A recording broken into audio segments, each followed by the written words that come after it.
Hi வணக்கம். என்ன விஷயம் கதைக்கணும்னு சொன்னால், இந்த வெளி மாவட்ட ஆசிரியர்கள்ட பிரச்சனை தொடர்பாக பொதுவாக வந்து 8 வருடங்கள் சேவை ஆற்றணும்னு சொல்லி ஒப்பந்தத்தில் வெளி மாவட்ட ஆசிரியர்கள் வெளி மாவட்டங்கள் வந்து வடக்கில் இருந்து யாழ்ப்பாணத்தில் இருந்து முல்லைத்தீவு மன்னார் பகுதிகளுக்கு வந்து கிளர்ச்சி போன்ற இடங்களுக்கு வந்து இந்த வேலைக்கு பாரது அது வந்து 8 ஆண்டுகளுக்கு பிறகு சொந்த இடங்களில் போய் பணி செய்யலாம்னு சொல்லி பாரு. ஆனால் பார்த்தோன்னு சொன்னால் அங்கேருந்து பிரேக் ஓகே, திருப்பி போகணுன்னு சொன்னால் 8 ஆண்டுகள் கடந்தும் சில இப்போ இந்த முறை போராட்டம் செய்தெல்லாம் 9 ஆண்டில் பயணிச்சு செய்துகிட்டு இருக்கிறாங்க. அவங்களும் வந்து நாங்கள் வெளி மாவட்டம்னு சொன்னாலும் வந்து இந்த ரோட் கரையெல்லாம் வந்து கிடைக்காது. அங்கேருந்து வந்து சில உள்ளுக்கு சரியான போக்குவரத்து வசதி அடிப்படை வசதிகள் இல்லாத கஷ்ட பிரதேசங்கள் எல்லாம் வந்து யாழ்ப்பாணத்தில் வந்து சேவையாற்றி கொண்டிருக்கிறோம். 8 ஆண்டு கடந்து நீங்கள் சரியான ஒரு தீர்வு வரவில்லைன்னு சொன்னால் அது வந்து அவர்கள் மன கஷ்டம்.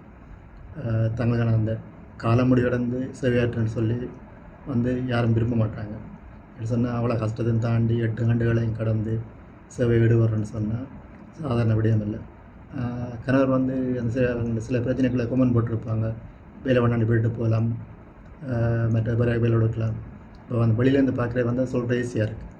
அந்த அங்கேருந்து வந்து இந்த தூர பயணங்கள் மேற்கொண்டு அதே பிரதேசங்களில் மாணவர்களுக்கு சேவையாற்றி சாதனைகளை புரிஞ்சு கொண்டிருக்கிறவர்கள் வந்து அது வந்து நீங்கள் சம்மந்தமில்லாமல் போடுற அந்த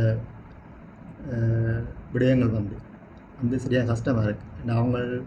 அவங்களோட இளம காலம், குடும்பங்கள், மற்ற இப்போ இந்த பொருளாதார பிரச்சனை எல்லாம் தாண்டி உலகம் பயணம் செய்து ஒரு அடுத்த கட்டத்துக்கு வந்து இனி இப்போ இங்கேருந்து யாழ்ப்பாணம் போயிட்டு அவங்க வந்து திருப்பி அங்கே வந்து அவங்க இழந்து எல்லாம் கட்டமைச்சு கொள்ளலாம். அவங்களோட காலம் இதெல்லாம் போயிட்டு திருப்பி அங்கே கஷ்டப்பட தான் போகிறாங்க. இப்போ அதில் வந்து போக்குவரத்தில் வந்து நோய்வாய்ப்பட்டவங்க அப்படின்னு நிறைய விஷயங்கள் இருக்குது. இப்போ நீங்கள் வந்து அதில் யோசிக்கணும். மற்றது அங்கேருந்து இங்கே கார்மலை சொல்லிக்கிற பகுதியிலேருந்து விடிய 5 மணிக்கு பஸ் ஏறினா இங்கே 8:30, 9, 10 மணிக்கெல்லாம் ஆகும். அந்த நேரம் வந்து பஸ் பயணம் வந்து இலகையில் வந்து கிடைக்காது.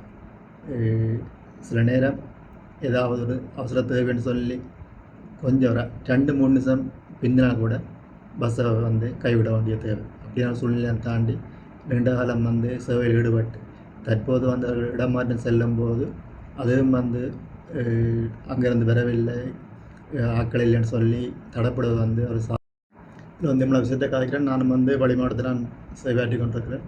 இப்போ வந்து 6வது ஆண்டு போய் கொண்டிருக்கிறது. இப்போ எங்களுக்கும் இதே பிரச்சனை. ஒப்பந்தம் செய்திக்கு வந்து 8 ஆண்டுகள் வந்து ஒப்பந்தம். இப்போ 8 ஆண்டுகளையும் தாண்டி இவ்வாறான சூழ்நிலை போகும்னு சொன்னால் என்ன சொல்லணும்னு தெரியாது.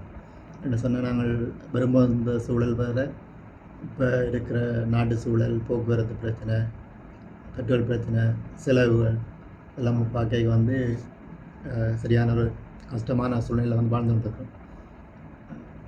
அது மாதிரி பார்த்தோம்னு சொன்னால் இப்போ நாங்கள் இளைஞர் ரோட்லேயும் இல்லை. இளைஞர் ரோட்லேருந்து உள்நோக்கி பயணிச்சது போக்குவரத்து வந்து ஒரு குறிப்பிட்ட நேரத்துக்குள்ளான் இருக்குது. அவசரத்து இங்கேருந்து வெளியிலையும் போயிடாது, அங்கேருந்து இங்கே வரணும்னா பெரிய கரைச்சி. அது மாதிரி பார்த்துட்டு சொன்னால் இங்கே இந்த பகுதியில் வந்து காட்டு விலங்குகள் வந்து கூட பகல் கூட யானைகள் எல்லாம் ரோடு நடமாடணும். அவசரத்துக்கு வந்து வீட்டில் பிரச்சனை சொல்லி இங்கேருந்து வெளிக்கிறேன்னு சொன்னாலும் அது வந்து ஒரு பாதுகாப்பற்ற பயணம். பாரண சூழ்நிலை தாண்டி தான் வெளி மாவட்டத்தில் வந்து சேவை ஆட்டி கொண்டிருக்கிறோம். அதுமாதிரி பார்த்தோம்னு சொன்னால் அவங்களுக்கும் வந்து பிரச்சனை இருக்கலாம். அந்த இடத்துலேருந்து வேறு இடத்துல வேலை செய்தால் இங்கே கரைச்சல்னு சொல்லி அங்கே இருந்த புரடஞ்சர் ஆக்களுக்கும் அவங்களுக்கு பிரச்சனை இருக்கலாம். ஆனால் இங்கேருந்து நாங்கள் வந்து இங்கே இருக்கிறார்கள் வந்து தூரிடம் 150-200 கிலோமீட்டர் பயணம் செய்து தான் வந்து சேவையை முடிச்சு கொண்டு போகணும். எங்களுக்கு வந்து அந்த ஒரு நாள் வந்து பயணம் செய்து அதில் வந்து அந்த நேரத்துலாம் போகுது. பஸ் பயணத்திலே வந்து 4-5 மணி நேரம் வந்து போயிடும். சூழ்நிலையை தாண்டி தான் வந்து வெளி மாவட்டத்தில் வந்து சேவை வந்து ஆட்டி கொடுக்குறேன். அப்போ வந்து இந்த 8 ஆண்டுகள் கடந்த 9 ஆண்டில் வந்து இந்த சேவையாற்றல் வந்து அவர்களோட மனையில் வந்து சரியான கஷ்டமாக இருக்குது. அவங்களோட காலம் கடந்துட்டுருக்கு. வயது என்ன குடும்ப சூழ்நிலைகள், அவங்க குடும்பத்திலே வந்து பிரச்சனை இருக்கலாம். இப்போ பார்த்தோன்னு சொன்னால் இங்கே ஆண்களில் பெண்களும் வந்து சேவையாற்றார்கள். அவர்களுக்கு வந்து குடும்ப சூழ்நிலை எல்லாம் பார்க்க வேணும். இப்போ அதேமாதிரி பார்த்தோம்னு சொன்னால் இப்போ இன்றைக்கு வந்து 30/2026 அந்த அவங்க சட்டமன்றம் செய்த அந்த போராட்டத்துக்கான ஒரு முடிவு வந்து கிடைச்சி கொண்டிருப்ப வந்து அறியக்கூடியதாக இருக்குது. கடிதங்கள் வந்து அவர்கள் வலியங்கள் வந்து கிடைக்கப்பட்டு கொண்டிருக்குன்னு சொல்லி ஒரு தகவல் வழியாக இருக்க போது அப்படி நாளை இந்த கிழமையில் வந்து அவர்களுக்கான தீர்வு சரியாக வந்துடும். அதே மாதிரி பார்த்தோன்னு சொன்னால் இப்போ எதிர்காலத்தில் வந்து இப்போ நாங்கள் 6ஆம் ஆண்டு சொன்னால் இன்னும் 2 வருஷம் கழித்து எங்களுக்கு இதே இல்லை தான் வரலாம். இப்போ நாங்களும் வந்து சரியான முறையில் நாங்கள் இல்லை அந்த இடமாற்றங்கள் வந்து திட்டமுறைகள் சரியான முறையில் வந்து அதை நடைமுறைப்படுத்தினா தான் வெளி மாவட்டத்துக்கு வாராக்களை நம்பி வருவாங்க. அதே மாதிரி வெளி மாவட்டத்தில் வந்து சேவையாற்ற நாங்களும் வந்து ஒரு நிம்மதியாக நம்பிக்கையோடு வந்து சேவையாற்ற முடியும் என்பதை தெரிவித்துக் கொள்கின்றேன். நன்றி.